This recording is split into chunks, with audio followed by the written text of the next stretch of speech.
Hey guys, what is going on? It is RC Knockout and I am back with another video. Now if you are new to my channel, my name is Nolan. In today's video I've got my Traxxas Slash 4x4 Ultimate Basher build out with me. And today is going to be the very first test of the low center of gravity conversion kit that I installed.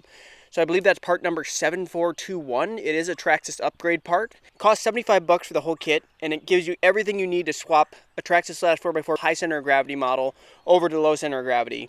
As you can see, it lowered the belly a lot. Way lower. So it includes a whole new main chassis, the nerfs, the front and the rear bulkheads. It needs a new steering link for the servo. New pinion gear cover.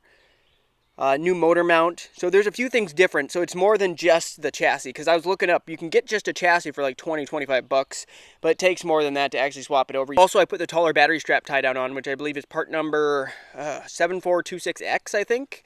So if you watch the most recent video that I ran this before this, I was running the high center of gravity chassis, and that unfortunately has a post. And the issue with that post is, multiple times, actually right over there when I was jumping the road, the post broke. It broke once here and it broke at the mountain bike park.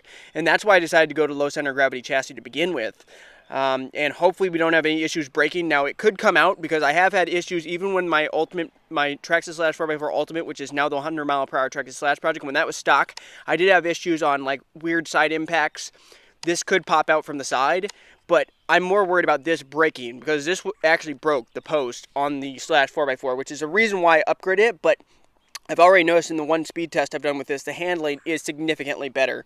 So that's what we're doing in today's video. We're basically testing the new low center of gravity chassis and just see how she rips. So running a 4-cell pack, of course, 80C discharge rate, 6500 milliamp Ovonic pack, running the XT90 plug, still running the Castle system.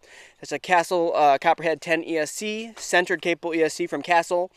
Mated to a 1412 centered brushless motor, also from Castle. That's a 3200 kV. Running the Techno Center Big Bone drive shaft, and also running the MIP X2D drive shafts. And this has also got the DTR shock. So this has a lot of upgrades on it at this point, guys. There's a ton of goodies on this. But let me get the body mounting on, and we will jump right in this bashing session. Alright guys, time to get started ripping. Here we go. We'll do a little bit of drifty drift in the parking lot to test out the handling of this new chassis. I know it's a lot more planted. Let's begin with a launch. 1, 2, 3. It's so much more planted. When I had the high center gravity on, that thing would have just went right over if I tried pinning it. I pinned it there. It did lift up the front end, but it settled down pretty quick.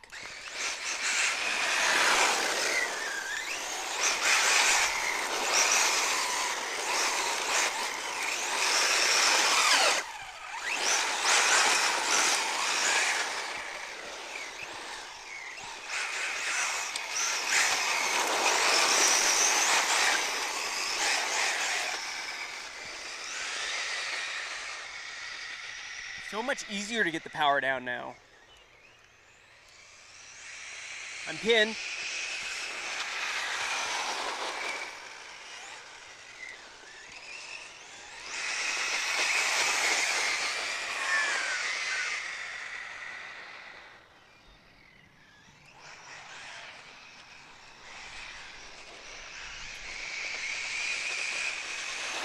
It'll still lift the front end up, but you can just tell it's so much more planted. I can tell it's night and day.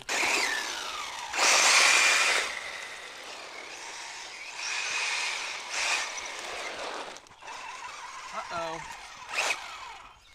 I could be wrong, but why does it look like the rear is not driving?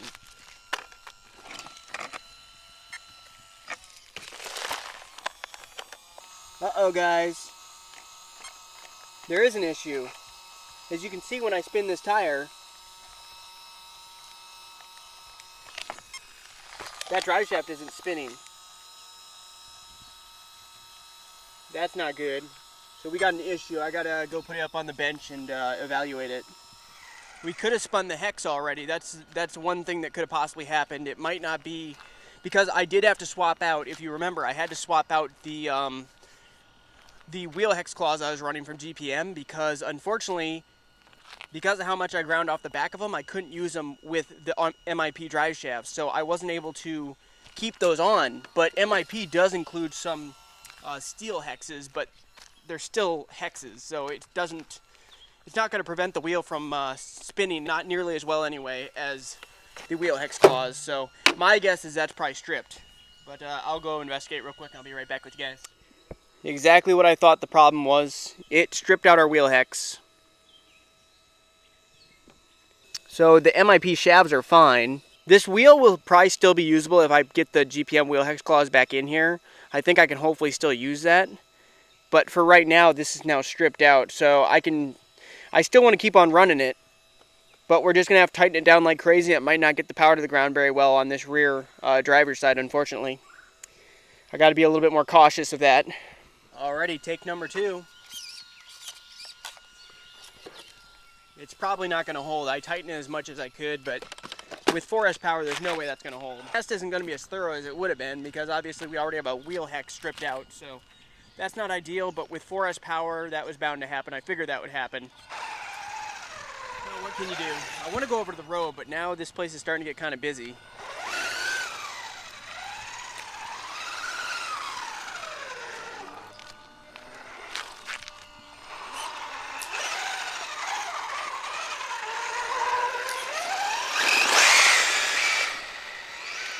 Yeah, I could tell there was something wrong because it was unloading all that power to the front, which is what it's doing right now. But we'll see if we can hit the road. Hopefully this isn't a bust of a video. If you are enjoying this whole ultimate basher build content, make sure you hit that like button and subscribe if you haven't already. Now we'll start off slow from this side first. The grass is really long too, so this thing's gonna get slowed down a lot. Yeah, it's slowed down a lot. They really need to mow over here. Here, let's bring it. I'm pinned, not getting the power to the ground.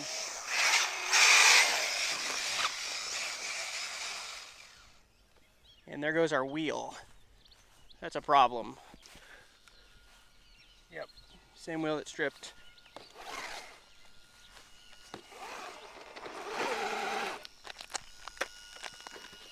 Ooh, you know what guys? The wheel nut's still on there. It literally ripped through. The wheel literally ripped right through. The wheel nut's still on there. Broke right through the wheel.